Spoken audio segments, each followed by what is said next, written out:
What Fox News is telling you, what if, already happened.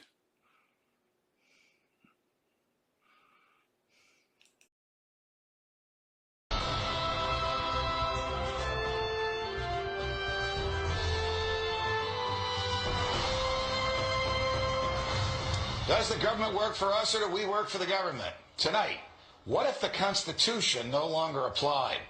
What if the whole purpose of the Constitution was to limit the government? What if Congress's enumerated powers in the Constitution no longer limited Congress, but were actually used as a justification to extend Congress's authority over every realm of human life? What if the president, meant to be an equal to Congress, has instead become a democratically elected, term-limited monarch? What if the president assumed that everything he did was legal just because he's the president?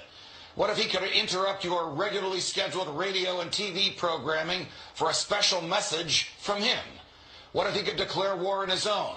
What if he could read your emails and your texts without a search warrant? What if he could kill you without warning? What if Supreme Court justices no longer looked to the Constitution to determine the constitutionality of a law, but rather simply to what justices who preceded them thought about it?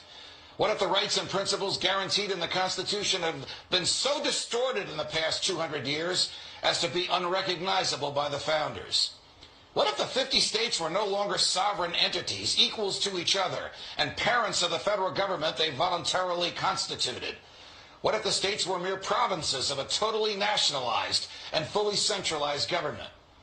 What if the Constitution was amended stealthily, not by constitutional amendments duly ratified by the states, but by the constant and persistent expansion of the federal government's role in our lives?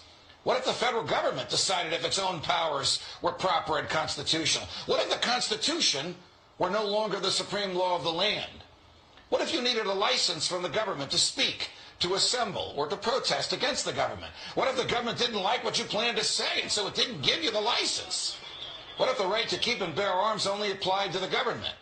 What if posse comitatus, the federal law that prohibits our military from occupying our streets, were no longer in effect? What if the government considered the military an adequate dispenser of domestic law enforcement? What if cops looked and acted like troops and you couldn't distinguish the military from the police? What if you were not secure in your person, in your papers, and in your property? What if federal agents could write their own search warrants in defiance of the Constitution?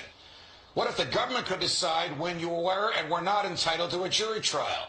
What if the government could take your property whenever it wanted? What if the government could continue prosecuting you until it got the verdict it wanted? What if the government could force you to testify against yourself simply by labeling you a domestic terrorist? What if the government could torture you until you said what the government wanted to hear? What if people running for president actually supported torture? What if the government tortured your children to get to you? What if government judges and government lawyers intimidated juries into convicting the innocent? What if the government could send you to your death and your innocence meant nothing so long as the government's procedures were followed? What if America's prison population, the largest in the world, was a cruel and unusual way for a country to be free? What if half the prison population never harmed anyone but themselves? What if the people had no rights except those the government chose to let them have? What if the states had no rights except to do as the federal government commanded? What if our elected officials didn't really live among us, but instead all had their hearts and homes in Washington, D.C.? What if the government could strip you of your rights because of where your mother was when you were born? What if the income tax was unconstitutional? What if the states were convinced to give up their representation in Congress? What if the government tried to ban you from using a substance in your body that is older than the government itself? What if voting didn't mean anything anymore because both political parties stand for big government? What if the government could write any law, regulate any behavior, and tax any event? The Constitution be damned. What if the government was the reason we don't have a Constitution anymore? What if you could love your country but hate what the government has done to it? What if sometimes to love your country you had to alter or abolish the government? What if Jefferson was right? What if that government is best which governs least? What if I'm right? What if the government is wrong? What if it is dangerous to be right when the government is wrong? What if it is better to perish fighting for freedom than to live as a slave? What if freedom's greatest hour of danger is now?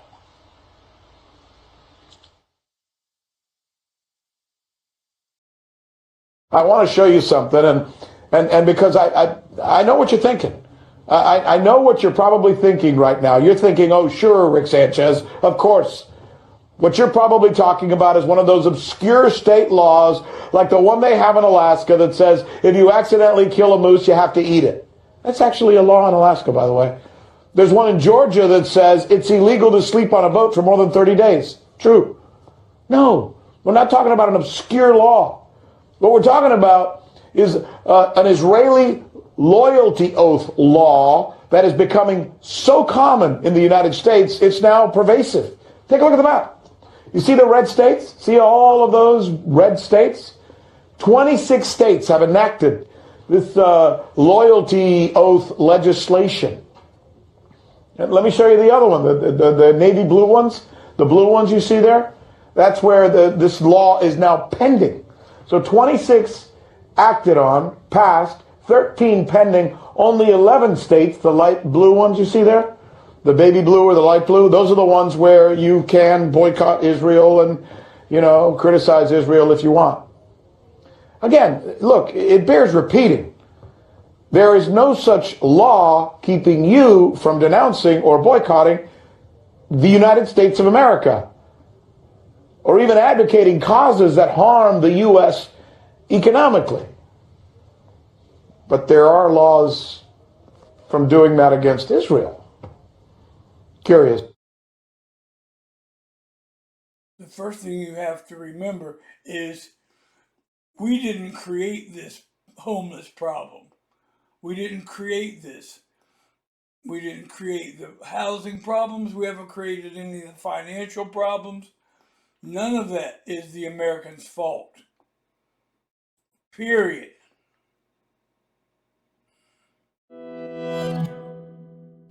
I struggled with even how to start this video because all I could really think to say was, these evil mother.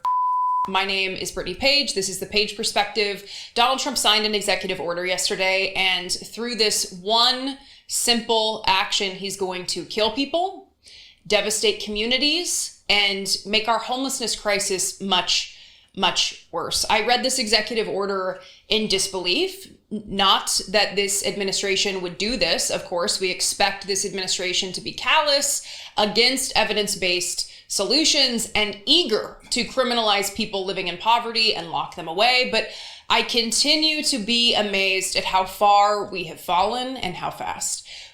We're going to go through what you need to know about this, and I'm going to link to all of my sources in the description as always. And I genuinely wish that more people were talking about this. So please share this video with your communities.